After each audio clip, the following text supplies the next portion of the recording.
Hello and welcome to Communication Connection. I'm your host, Terry Likes. Thank you so much for joining us. This program often focuses on the student success stories, alumni, or in this particular case, faculty initiatives. And we are proud and glad to be joined by Chris Misun joining us here in the studio. Chris is an instructor, primarily focusing in broadcasting and digital journalism, media and production, all things media. And Chris, you are entering now your 5th year here on campus full-time as an instructor, but thank you, welcome. Thank you for having me. You are from Wisconsin originally. Those cooler temperatures sound nice right now. It was amazing. By comparison. You did graduate work and worked in professional media, graduate work in Florida. What brought you to Starkville, Mississippi? It's a long journey, and I'll try to keep it short, but after college, I went to Full Sail University in Winter Park, Florida, and did several degrees there, and I moved back to Wisconsin and helped at a startup TV station there.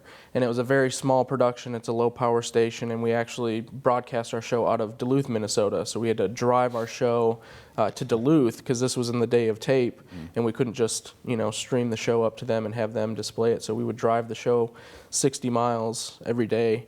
So we pre-recorded, and so I got my start there, worked as a commercial producer, sports photographer, and backup sports anchor. And then after that station got shut down, we went to Minnesota and we started a startup station there. And so I got to work as a promotions producer, photographer. Eventually they put me on weekends as weather guy, which was very interesting because I had no background in that. So a lot of respect to the folks that do broadcast meteorology for all the hard work they put into it. And so I took that opportunity and found a job in Meridian, Mississippi. And so I was the head of a video department at PV Electronics. And through some connections there, worked in some different industry, was a marketing creative director for a while, and then found out about an opportunity at Mississippi State and came up here to work at the television center for a couple of years and lectured each semester, and then found a full-time position and opening and went after it and got it, and that's where I am today. Well, this is where we are, of course, now in university television, and I know you enjoyed your time here and made a great impact, but you saw that teaching was your calling at the college level. Absolutely. I really enjoyed taking all that I had learned from the different industries that I worked in, whether it was television, marketing, creative work, and being able to take that back to the classroom and help this next generation of media producers. So the professional media experience is great to be able to bring that into the classroom, and you remain professionally connected. A lot of your work is through Hail State Productions, which is the local arm of the SEC network. And I think it's pretty cool that you've had a couple of clips appear on ESPN's top 10 countdown during SportsCenter. Yeah, it's been a really great opportunity to have that. I started working with them in spring of 2016, and so it's been quite a while that I've gotten to be a part of that crew, and that's really helped with partnerships and networking, and that's something that I reinforce to the students is it's really important to network with people in different industries. And really take advantage of the opportunities that we have on campus. And so through that partnership, we were able to develop a course where the students now get to intern with SEC Network and the Hail State folks, and that can open them up to a paid position the next semester after they complete that course. And it's really been a great partnership with them, and we really look forward to where those students can go from there. Well, let's talk about some of these partnerships. One is an initial course. We talked about initiatives that you were able to put through, and it's called Creative Services Production. And what that really means is you're able to actually work with clients.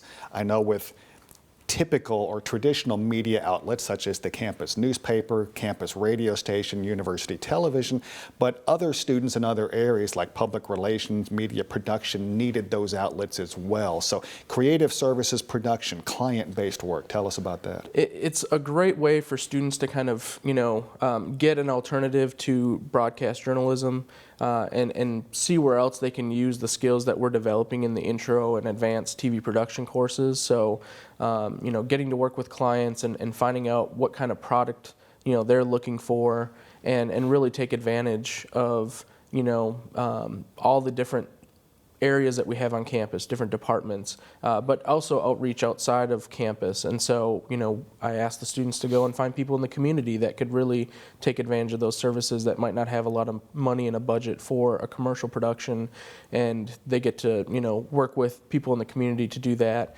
And we also, in the fall, we partner with Boswell Media and the Mississippi Songwriter Competition, and so those students are currently working on a music video for this year's artist Naomi Taylor and her single, so they're really excited about that. Well, students love to produce music videos, and this is a way to take all of those video editing production skills and put it all together in a fun, creative project for which they can actually learn to make a living in doing.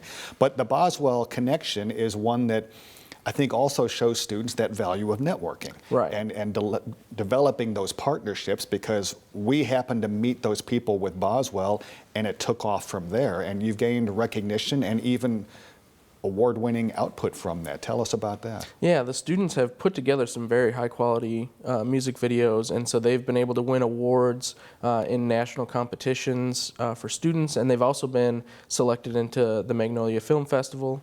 And so, they're getting recognition locally as well for the work that they're doing, and it's really great to see that is a big portion of what the winners get, and that it really kind of encourages people to participate in the competition because they know that they're going to get a high-quality, award-winning video out of it. Well, not only the awards, but when students, for their resume, for example, can list the skill set that they have working with actual clients, which goes a step above and beyond just a class production, a final class product, for example, that really stands out. But another one, you mentioned sports, you mentioned Hale State Productions.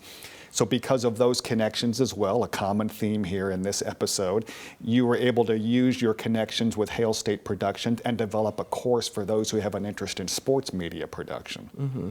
Yeah, it's been a great opportunity for them to get to see how these productions, whether it's in venue, so at most football games, we're producing the video board feeds, and at all the sports, but beyond that, we also get to produce sometimes for the SEC Network and for what people watch at home, and for students to be able to participate in that and learn from the ground up of how those productions come together can help them, if they branch out when they graduate and maybe work at a high school or community college or something, they can use those skills then to help enhance the live stream productions at, smaller schools because of what they saw that we could do here on the larger scale.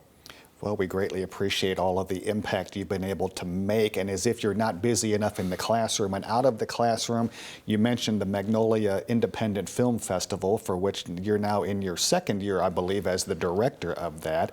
That's certainly a big event here in Mississippi, and it's even growing.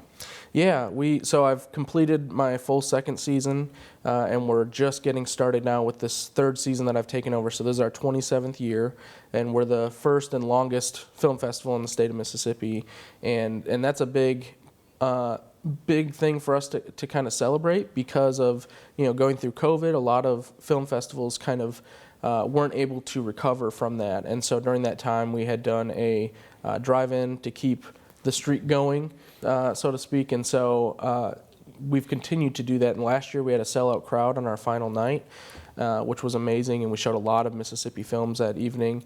But one of the things we're trying to do with the film festival is encourage more film production within the state with students, and so we have a 48-hour film competition that we'll be doing this fall, and so anybody can sign up for it. We encourage high school students, college students, professionals, and it's not just to Mississippi, but we really push it towards Mississippi. But it's a great way to spend a weekend with your friends that love to make movies and have, the top three then show at the film festival itself. And so to get your movie playing on a big screen TV, that's amazing in itself and a really great opportunity. So we're looking forward to all the things we get to do with this 27th season. Well, with all the things you have going on, people must wonder, do you ever go home because you're so busy? But you do have a strong family life, and we could still consider you a newlywed couple, so to speak, you and Casey, and you're like many on campus where your spouse, Casey, also works on campus. Mm-hmm.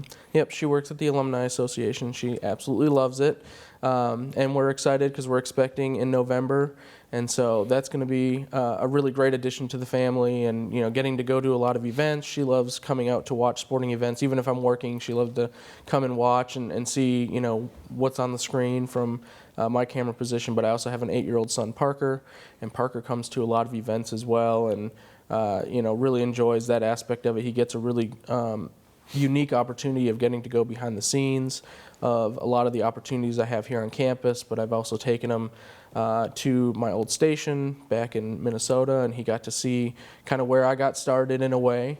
And so that was really exciting for him to kind of see all the different things that I've been a part of, and that's brought me to where I am currently. Are you hoping that he will follow in your footsteps in some form of media?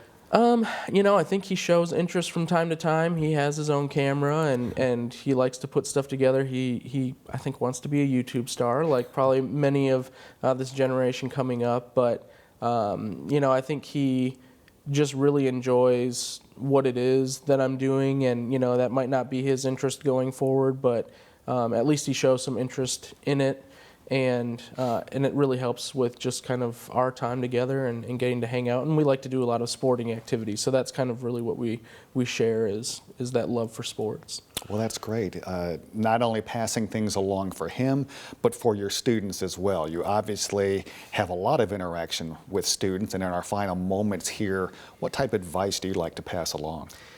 I really want the students to take advantage of every opportunity they can get on campus. I know there's a lot of extracurricular opportunities, but in the end, there's a bigger picture. There's what are you going to do after school, and networking is really important. And you do get a lot of networking in some of these other opportunities, but in the media world, we open them up to a lot of things. So BEA Club, the Scene Filmmakers Club, working with SEC Network. There's a lot of different opportunities here, and I really encourage them to take advantage of that. How about some of these new collaborations? There's a new concentration major in entertainment technology, and that crosses over several areas. Yeah, it's really important that they look into those options as well, because they might find in what we've been offering that it doesn't quite fit into what it is that they want to do. And I think Mississippi State's very open to working with the students to try to really develop and mold together, the concentration that fits their interests and can really help them be successful when they leave here. Well, hopefully students will see from examples like yourself, take initiative, network, get involved, collaborate in any way you can, and make the most of your experiences. And we haven't even had time to talk about internships and the importance of that, but that can be a follow-up discussion. Absolutely. So, Chris Misun, thank you so much for joining us here on Communication Connection. We wish you the best of luck with the new family edition and with your professional and academic successes. Thank you so much for watching us here on Communication Connection. I'm Terry Likes. We'll see you next time.